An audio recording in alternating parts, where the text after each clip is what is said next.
You know that moment when a movie theater goes dark. The hush falls and everyone leans forward for the first sound. That sacred silence. The one you paid for. The one that gives you chills.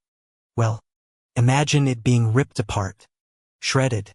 By a shrill, off-key voice blaring through a microphone someone smuggled in their purse. That someone was Karen. I swear. My heart dropped the instant I saw the silver mic gleam under the projector light. No. No way. I whispered, my popcorn halfway to my mouth. A couple rows ahead of me. She lifted it like she was stepping onto a stage at Madison Square Garden. And then, God help us, she started singing. Off-key. Loud. Wailing through every pause in the previews. A whole new WORLD. She screeched and the bass-heavy crackle from the cheap portable speaker attached to her purse made it sound like nails on glass. Gasps scattered the theater. A guy behind me muttered, Is this real? Someone else hissed, Oh, you've got to be kidding me. I pressed my palms to my temples. My stomach nodded. Why here? Why tonight? Karen's voice bounced against the walls, echoing over the surround sound like a bad karaoke nightmare.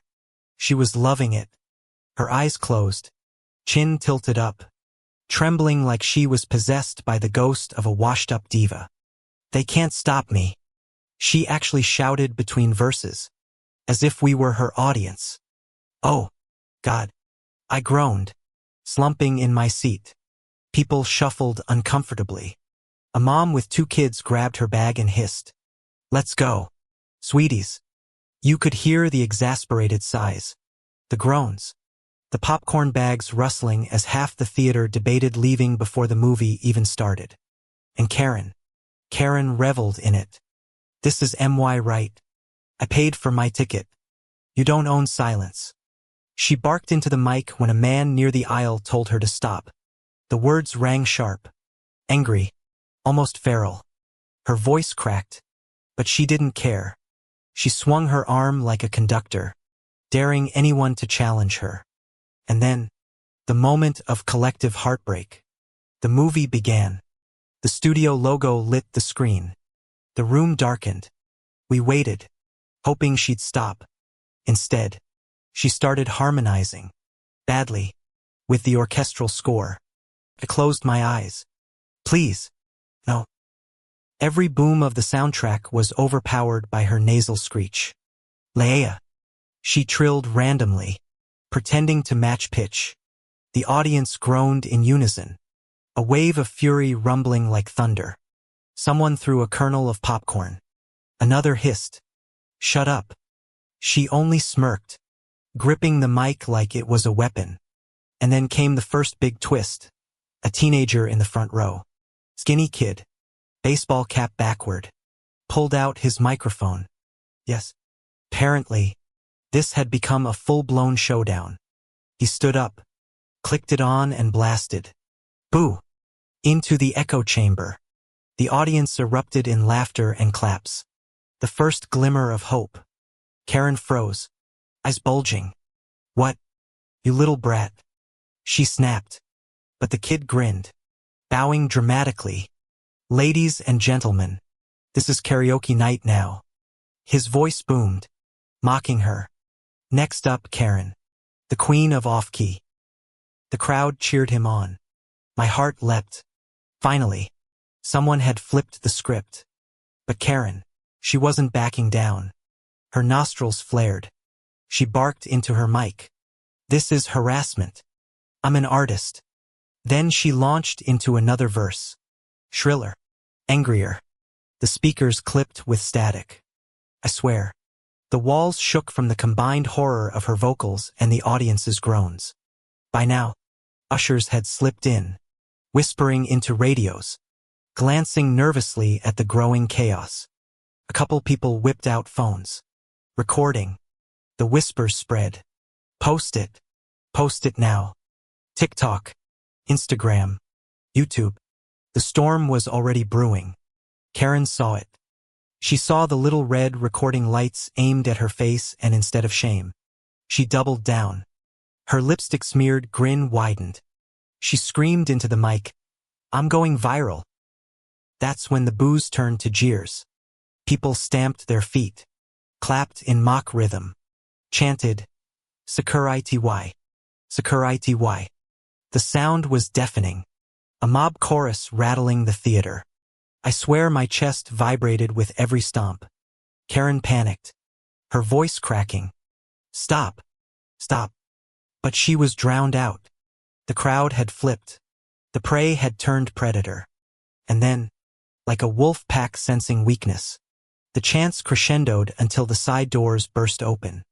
2 security guards stormed in, flashlights blazing. Karen's eyes widened. She clutched her mic like a lifeline.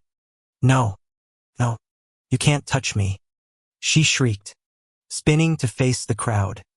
"They're oppressing my freedom." Her shrill voice cut through the air. Desperate. Manic. The guards advanced. "Ma'am, drop the microphone." She screeched. "Never." The audience gasped as she bolted, heels clacking against the sticky floor, hair flying. She tried to leap over a row. Failed. Face planting into someone's popcorn. The crunch echoed like bones snapping. Gasps turned to laughter. Cruel, roaring laughter. She scrambled, butter stains streaking her blouse, shrieking, "Help me! Help me!" But no one moved. No one dared. Security grabbed her arms. Microphone still squealing feedback as she thrashed. She let out a guttural scream, primal, echoing like a banshee across the theater walls. "I will sue all of you." The crowd roared louder. Cheers, claps, mocking whistles. Phones caught every second. And as she was dragged, heels skidding, blouse half untucked, hair wild, she screeched her last note, "You'll regret thy eyes." Her voice cracked so hard it ended in a cough. The doors slammed behind her. Silence. Blessed, golden silence. The audience erupted in applause, hoots and relief. Strangers hugged. I swear I saw someone wiping away a tear. And then, the delicious irony. The previews started again. A horror movie trailer. On the screen, a banshee wailing in the woods. The crowd howled with laughter. The timing too perfect to be real. I sat back, exhaled and muttered, "Karma doesn't miss." But the twist wasn't over. Later that night, scrolling TikTok, I found the clip. Karen's meltdown. Full. Unedited. Popcorn faceplant included. Already had 2 million views. Comments. Brutal. American Idol dumpster edition. This is what dying cats sound like. Security gave her the golden buzzer. Straight out the door. By morning, it hit the news. Headlines. Woman disrupts theater with microphone. Gets dragged out screaming. And the kicker. Turns out Karen was the homeowners association president of a local neighborhood. Yeah. Suddenly, every resident with a grudge came crawling out online. Videos. Receipts. Horror stories of her tormenting them with fines and threats. The internet had found its new villain. She wanted viral fame. She got it. Just not the way she dreamed. And me. I'll never forget the sound of that mic squealing as security yanked her out. It was like the universe itself saying, "Show's over." Would you have stood up against her? Or just waited for karma to sing the final note? Thanks for listening, and don't forget to hit that subscribe button for more stories just like this. I caught her red-handed Karen, our self-appointed HOA enforcer, standing in my private pool shed with a flashlight and rubber gloves. She jumped when I yanked open the door. "I'm just inspecting your chlorine levels," she snapped. "What? Let me be real clear. I didn't invite her. I didn't authorize her. And she sure as hell wasn't part of any safety board that allowed her to break into my locked shed at 7 in the morning. The air was thick with bleach and tension. I could still hear the click of her cheap sandals echoing against the concrete floor, like she owned the place. My pool shed is tucked behind a locked gate on private property, and she had the gall to break in without notice, without permission, and without a damn clue. Why? because Karen claimed I was storing illegal amounts of chlorine tablets. She said the fumes were dangerous to the neighborhood pets. Mind you, this is the same woman who lets her poodle take a dump in everyone's lawn and leaves it steaming in the sun. I took a breath, shaky, annoyed. Karen, are you seriously in my shed right now? She crossed her arms like I was the criminal. As HO of vice chair, I have the right to. No, you don't. Now here's the kicker. That shed? It didn't just hold pool chemicals. It also held my brother's emergency responder gear. See, he's a retired police captain, tough as nails, built like a linebacker, and still sharp as ever. And guess who'd been living in the pool house for the past few months while recovering from knee surgery? Yep, Captain Raymond Marks. Karen had no idea she'd just trespassed into the lion's den. As she babbled about HOA bylaws and public health hazards, Ray stepped out of the pool house, towel slung over his shoulder, eyebrow raised. His presence alone made the air shift. You could practically hear her mouth clench shut. "Ma'am," he said in that slow, deliberate voice cops use right before something goes sideways. "What are you doing in my brother's locked facility?" She blinked, swallowed. "2M with the HOA, he's storing unsafe chemicals." Ray nodded. "And you entered this structure. How?" Silence. He turned to me. "Did you invite her?" "Nope." "Did you give her a key?" "Hell no." And that's when Karen made the fatal mistake. She reached for a large container labeled chlorine shock and lifted it like it was a bomb about to explode. "See?" she screeched. "Too much chlorine. This is a violation of." Ray calmly reached to his belt. Old habits die hard. And even in retirement, he never stopped carrying his stun gun. He gave her one last warning. "Put that down." She didn't. ZZT crack. The sound echoed across the backyard like a firecracker at a funeral. She let out a scream, half insult, half disbelief, as her knees buckled and she collapsed right next to the chlorine she was so worried about. I didn't expect it to go down like that." My jaw dropped. A bird flapped out of the tree behind us, startled. Even the pool filter seemed to pause. "Did you just—" "She reached for a hazardous container while trespassing," Ray said, stepping forward to secure her wrist with zip ties. "Refused verbal commands.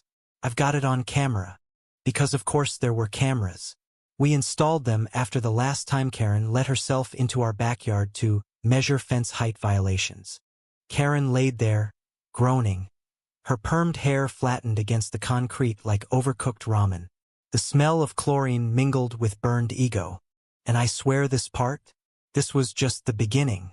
When the actual on-duty police arrived, yes, Ray called them himself, they walked up like they were expecting a drunk frat boy, not a 50-something hoakaren twitching on my pool deck. Officer Silva, young but clearly seasoned, raised an eyebrow when he saw Ray's badge still clipped to his lanyard. "She broke in?" he asked. Ray nodded. "No warrant, no permission. Physically handled chemicals she wasn't trained for." Karen tried to sit up. "I was protecting the community. That chlorine could kill us all." Officer Silva sighed. "Ma'am, you committed criminal trespass. You tampered with private property. And you assaulted a sealed storage space clearly marked as restricted." "I was following protocol," she screamed. "What protocol?" "The one where you commit a felony before breakfast?" As the cuffs clicked, I felt something. Was it satisfaction? Relief? Justice? Maybe all three. But you know what hit hardest? That she actually believed she was untouchable. She thought HOA authority gave her the power to do whatever the hell she wanted, no matter the cost. Turns out, karma carries voltage. Still, it wasn't over. Karen filed a complaint against Ray, said he used excessive force, and that the HOA should press charges against him. Can you believe that? The neighborhood lost its collective mind. Half the board sided with her, claiming Ray traumatized her. The other half quietly applauded. Then came the twist none of us saw coming. The city inspector showed up a week later. Not because of us, but because Karen's own shed had been anonymously flagged for unpermitted hazardous waste storage. Guess what they found? She got cited Fined. And Cherry on Topher vice chair title was stripped when the board voted to remove her for misconduct and abuse of power. Now, she walks past my house with sunglasses on and her dog in a stroller. Won't make eye contact. Won't say a word. Me? I sit by the pool with a lemonade and my brother's stun gun resting on the side table, just in case she forgets where the line is again. Because if she does, zap. A few days after everything went down, a letter showed up at my doorstep, thick envelope, certified mail. I knew right away who it was from. Karen. Or rather, Karen's lawyer. Apparently, she was filing a lawsuit against me, Ray, and the HOA board for emotional distress, unlawful use of force, and character defamation. I stared at that paper like it was written in invisible ink. Emotional distress? She broke into my shed. She grabbed dangerous chemicals. And she got tossed because she refused to follow basic verbal commands. Ray? He didn't even flinch. Let her sue, he said, flipping through the packet. I've got 2 decades of training and 10 different camera angles. And Yehe handed it off to a legal contact the next morning. We weren't worried. What we were, though, was done being quiet. So we made copies, sent them to the board. And when the next HOA meeting rolled around, it was standing room only. Folks from every street showed up, some with popcorn, some with cell phones ready to live stream. Karen walked in wearing a neck brace like she'd just come from a car crash. No bruises, no limp, just drama. But when the board revealed the footage of her picking the lock, yanking the chlorine tub, ignoring Ray's warnings, you could feel the room shift. Gasps, a few laughs, even one old guy in the back whispering, "She's toast." The lawsuit? It got laughed out of mediation before it even saw court. The HOA, facing mounting backlash, issued a formal apology to us, restructured their bylaw enforcement policies, and get this, banned Karen from stepping foot onto anyone's property without written consent. She hasn't set foot near my pool shed since. Some folks never learn, but this time, she got hit with consequences that stuck. And me? I learned that having the law and a retired police captain in your side is worth its weight in chlorine tablets. If you enjoyed that twist of karma and courtroom drama, don't forget to subscribe to the channel. You never know who's getting hit with a lawsuit next. The moment I saw the cable dangling, half severed, my stomach dropped like a brick. My son was inside, sleeping, hooked up to that seizure monitor that literally tells us if he stops breathing at night, and some lunatic had cut the emergency line. You ever get that feeling when rage and fear slam into you all at once, like your veins are on fire but your knees want to buckle? Yeah. That was me. It wasn't just anyone. It was Karen, HOA president. The kind of woman who thinks property values matter more than human lives. She stood there, pruning shears in hand, looking all smug, like she just won a gardening contest instead of nearly killing a kid. "Ma'am, you cut my son's lifeline," I said, trying to keep my voice from shaking. God, my hands were fists already. Karen just sniffed, glanced at the wire like it was a fallen leaf. "You people are overreacting. That ugly wire hanging down the side of your house? It violates HOA aesthetics. I warned you. I swear. If there was ever a moment I wanted to just scream in someone's face, it was right then. But all I could think about was running back inside to check my boy. I bolted past her, heart pounding so loud I could hear it in my ears, grabbed the monitor, thank God it still worked, and then I saw his little chest rising and falling. Relief hit me so hard I almost cried on the spot. When I came back out, Karen was still there, leaning on her golf cart like she owned the planet. "This neighborhood has rules," she said, like she was reading from some holy book. "We can't have wires and alarms ruining the look of our community. Besides, those monitors are noisy. We've had complaints." I laughed sharp, bitter. "Complaints? My son has epilepsy. That alarm saves his life. You cut it, you could have killed him." She had the audacity to roll her eyes. "Drama. If it were really that serious, you'd watch him yourself instead of relying on gadgets." I wanted to tell her about the nights I sat by his bed until my eyelids burned, how the monitor was the only thing keeping me sane, but no. People like Karen don't hear you. They just talk louder. So I took a breath, swallowed the shaking fury in my throat, and said, You've gone too far. Oh, please, she scoffed. Go cry to the board. I am the board. Something in me clicked right then. That quiet, dangerous kind of calm that only comes when you know someone's dug their own grave. I didn't scream. I didn't threaten. I just smiled, and it must have freaked her out because she actually stepped back. Next morning, I was at City Hall filing an emergency safety complaint, code violations, the whole 9 yards. I learned something. HOA rules don't outrank federal disability laws. Cutting medical equipment lines? That's tampering with emergency services. That's felony territory. When the inspector came out with the sheriff that afternoon, Karen was in her driveway, screaming about conspiracies. This is harassment, she shrieked, waving her manicured hands. The sheriff just nodded toward the cut line, and I'll never forget what he said. Ma'am, this isn't about your HOA, you endangered a child's life. Oh, she went pale. Suddenly her little rules matter speech didn't mean jack.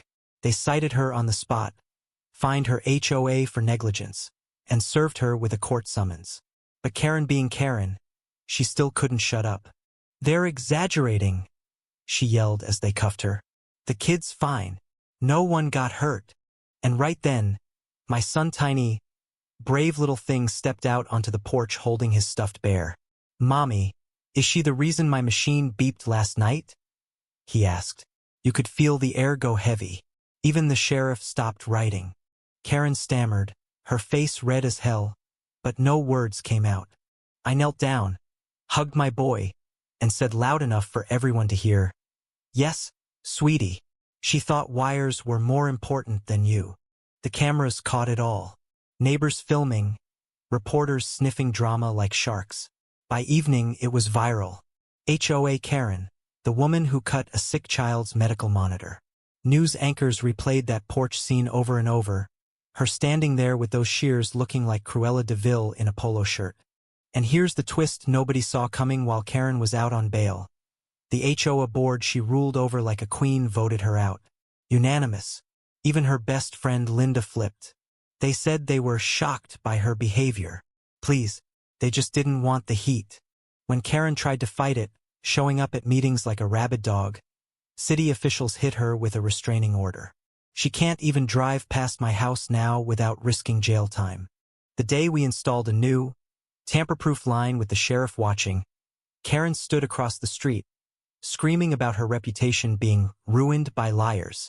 I looked her dead in the eye and said, "You did this to yourself." She didn't reply, just slammed her car door and peeled off, tires screeching like a toddler throwing a tantrum. People always ask if I feel bad, if karma was too harsh. But every time I see that wire, safe and secure, and every time my son wakes up smiling because he slept through another night without an episode stealing his breath, I think about those pruning shears, about her smirk, about what could have happened. No, I don't feel bad. Karen thought she could bully a family into risking their child's life for her perfect little HOA postcard street. But she forgot something. Mothers don't lose. Turns out karma wasn't done with Karen. 3 months later, I walked into court wearing my plain blue dress, hair pulled back tight, feeling like every nerve in my body was strung up. Across the aisle, Karen sat with her lawyer, twitching like she wanted to scream but had been told to keep quiet. The judge read through the charges: tampering with emergency medical equipment, violating disability rights, reckless endangerment. Each word hit like a hammer. Karen's lawyer tried to paint it as a misunderstanding. My client merely enforced HOA rules, he said. But when the prosecutor rolled in the evidence, the severed cable, the video of Karen holding those shears, the audio from my son's monitor beeping like a siren, it was game over. I'll never forget the judge leaning forward, voice like ice. You're lucky this child survived. If the monitor had failed, we'd be talking manslaughter. The courtroom went dead silent. Karen's face drained to chalk white. When the verdict dropped guilty on all counts, she wailed. Actually wailed, hands shaking as they listed the penalties. Community service, a hefty fine, and worst of all for her, she was permanently banned from serving on any HOA board in the state. The judge called it gross abuse of authority. But the kicker? The lawsuit I filed for emotional distress and medical endangerment didn't just win, it bankrupted her HOA. The board had to pay damages too. And since they'd backed Karen's decision before turning on her, the court said they shared liability. One by one, the smug little neighbors who once whispered about my unsightly wires came knocking on my door, not to apologize, no, but to beg for leniency. I didn't bend. That night, after the check cleared and the settlement hit my account, I tucked my son in, listening to the steady hum of his monitor. He slept soundly, clutching his bear, while I stood there in the dark and thought, this is what winning feels like, not revenge, just knowing he's safe. Karen, meanwhile, moved out of the neighborhood in disgrace. The last thing anyone saw of her was a moving truck packed with garden ornaments and that stupid golf cart. A neighbor swore they heard her yelling about how unfair the system was, how lawsuits ruin lives. Maybe they do, but sometimes they ruin the right ones. I locked my front door, glanced at that freshly installed, uncuttable line glowing softly in the porch light, and whispered to myself, mothers don't lose. And if you think that's the end of HOA Karen stories, think again. Hit that subscribe button on my YouTube channel, because the next lawsuit, oh, you won't believe what she tried next. The first time I saw her smirking at the lake, I knew trouble was coming. She stood there in her oversized sunglasses, pointing at the water like it was some private inheritance she could just hand over. And when she actually called the cops on me, the guy who funds the city budget she depends on, I swear my blood boiled so loud I could hear it pounding in my ears. Karen. God. The way her name rolled off people's lips in the neighborhood. Always with a sigh, a shake of the head, or a whispered watch out. This wasn't just a petty HOA complaint about weeds or paint colors. This was the city park lake. The one I fought to clean, restore, and keep open for everyone. And she had the audacity to gift it to her son, like some cheap backyard pool. Who even does that? I remember that day so clearly. The sun was high, bouncing off the surface of the lake in bright shards, and kids were laughing on the swings nearby. I just finished checking the new benches we'd installed when I saw Karen strutting across the grass, her son trailing behind with that smug grin, the kind that said mommy always wins. My jaw tightened. I could already hear the storm brewing. Excuse me, what exactly do you think you're doing? I called out, voice sharp enough to slice the humid air. Karen flipped her hair like she was on some stage. Oh, just letting my son know he'll have a place to fish, boat, and do whatever he wants. We've decided this lake is part of our property. I literally laughed. Out loud. Couldn't help it. The absurdity was too much.